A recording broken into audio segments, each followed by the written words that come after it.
யாரை பத்தி சொல்லுவாங்க? என் அன்பு தெய்வ பிள்ளைகளே, ஆபிரகாமுக்கு பிறகு ஈசாக்கு, ஈசாக்குக்கு பிறகு யாக்கோபு, யாக்கோபுக்கு பிறகு 12 சந்ததிகள். என் அன்பு தெய்வ பிள்ளைகளே, இன்றைக்கு கண்ணீர் வடித்த உன் தலைமுறையை கர்த்தர் கையில் எடுப்பார் என்றால் வேதம் சொல்லுகிறது, உன் பிள்ளைகளையும் அவர்களோடு கூட.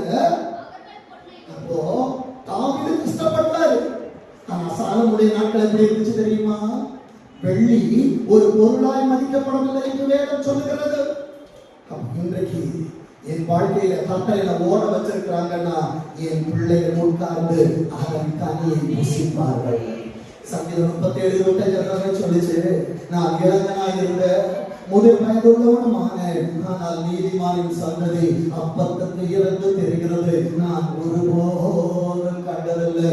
ஏசப்பா, ஆண்டவருக்காக பைபிள் எடுத்தவருடைய கையை பிச்சை எடுக்க விட மாட்டார்.